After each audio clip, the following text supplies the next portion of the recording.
Le Real Madrid inquiet pour Alaba. Quel poste pour Mbappé au Real? Ancelotti donne des premiers indices. Où et quand voir les matchs amicaux du Real Madrid cet été? Sergio Ramos, le retour glorieux au Real Madrid. Avant de commencer, si c'est la première fois que tu passes ici, je t'invite donc à t'abonner, c'est gratuit, ça prend 2 secondes et ça fait plaisir. Merci beaucoup à toi. La défense est un sujet sérieux pour le Real Madrid et un défi pour le mois d'août après la non-signature de Lenny Yoro. L'été du Real Madrid avait idéalement commencé avec la signature de Kylian Mbappé en tant que joueur libre, mais la Casablanca a subi un revers ensuite, Lenny Yoro. Le Français était la deuxième priorité du club pour cet été, sauf que le jeune homme a finalement opté pour Manchester United. Pourtant, le Real était plutôt sûr de son coup, en témoigne la vente de Rafa Marine au Napoli une semaine plus tôt. L'Espagnol avait pourtant tout du plan de secours, une bonne opération de repli en cas d'échec sur le dossier Lenny Yoro. Résultat, le Real n'aura aucun des deux et Carlo Ancelotti n'a que 3 centraux en bonne santé, dont Jesus Valiero qui n'a disputé que 10 matchs en 2 ans. L'inquiétude à la bas. L'Italien dispose bien d'un 4e central dans son effectif, mais sa situation est complexe, préoccupante. David Alaba a souffert d'une grave blessure en décembre dernier et était de retour à Valdebebas dès le 15 juillet pour poursuivre son processus de récupération, mais il y a un problème. À date, l'Autrichien n'a toujours pas foulé la pelouse et sa récupération inquiète le Real Madrid. Son entourage et le joueur lui-même ont misé sur le mois d'octobre pour un retour à la compétition et en étant en capacité de jouer 90 minutes, mais ses dirigeants sont plus pessimistes comme Relevo le raconte aujourd'hui. L'option Mario Gila. Le Real Madrid ne compte pas sur un retour de David Alaba en octobre prochain, il préfère ne pas fixer de date de retour et pense plutôt déjà à un plan B car la blessure de l'Autrichien a été très compliquée. Selon Relevo toujours, le club continue d'étudier les options sur le marché des transferts et un retour de Mario Gila est l'une d'elles. Le club a en effet la possibilité de le faire revenir pour approximativement 8 millions, mais pour l'heure, le Real continue de dire qu'il ne compte pas recruter. AS évoquait aussi la piste Aymeric Laporte hier. L'entraîneur du Real Madrid a évoqué la façon dont il comptait intégrer sa nouvelle recrue dans le secteur offensif, dans le podcast The Obi-Wan de l'ex-footballeur Obi Mikel.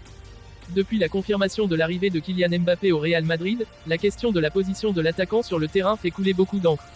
Une réponse qui ne dépend que de Carlo Ancelotti. L'Italien n'est pas inquiet et semble déjà avoir une idée de la façon dont il va gérer ça. Je le vois jouer devant, avec une attaque très ouverte. L'attaque s'étale sur 68 mètres en largeur et nous devons couvrir ces 68 mètres avec les attaquants. L'intégration de Mbappé dans l'équipe ne posera pas de problème. Il faut se souvenir de ce qu'il a dit, qu'il s'adaptera à l'équipe. L'essentiel est que chaque joueur mette son talent et sa qualité au service de l'équipe, a déclaré Ancelotti. À la question de savoir si Mbappé jouerait au poste d'ailier gauche, il a ajouté « Mais si je vous demande, où Vinicius a-t-il joué la saison dernière, c'est difficile à dire. Vini n'a pas joué en tant qu'ailier gauche. Je pense que la clé la plus importante pour avoir une bonne attaque, c'est la mobilité des joueurs. Liberté et mobilité. » Il ajoute « Parfois, Vini peut jouer à gauche et parfois dans l'axe. Bellingham jouait parfois à gauche, parfois dans l'axe et parfois à droite. Rodrigo a commencé la plupart des matchs à droite, mais parfois, pendant le match, on le retrouvait en train de jouer à gauche, rire. Il est important d'avoir cette mobilité et cette créativité avec le ballon. Je veux donner de la liberté à mes joueurs. Ils doivent être capables de gérer les situations de jeu. Nous avons disputé le match aller contre City avec Rodrigo et Vinicius à gauche parce que nous pensions pouvoir en tirer profit. C'est pourquoi nous ne nous inquiétons pas de savoir où Kylian jouera. Je n'en ai pas encore parlé avec lui, l'important c'est la mobilité des attaquants, a-t-il insisté.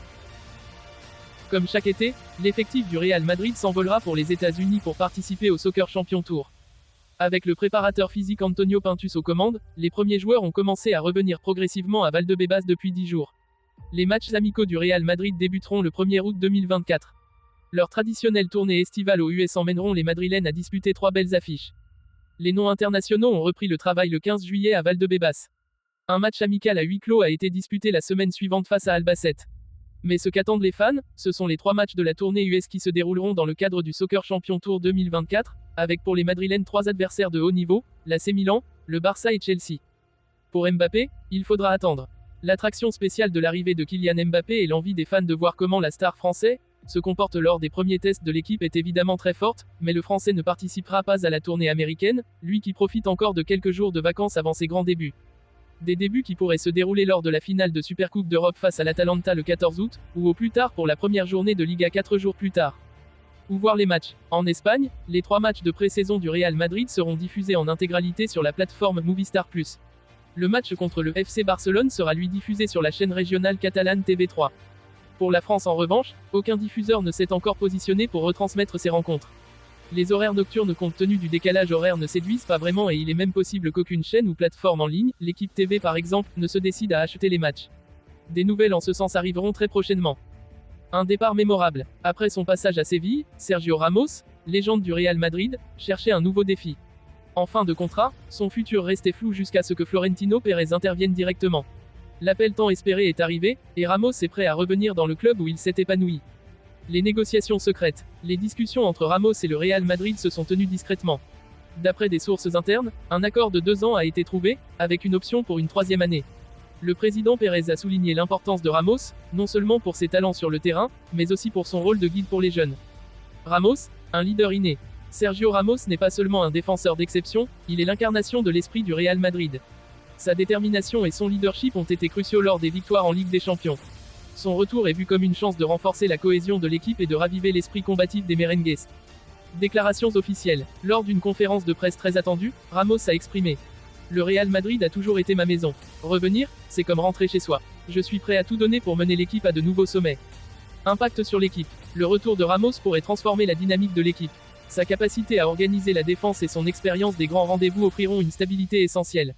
Les jeunes talents, tels qu'Eder Militao et Antonio Rüdiger, profiteront de ses conseils et de son vécu. Réaction du monde du football.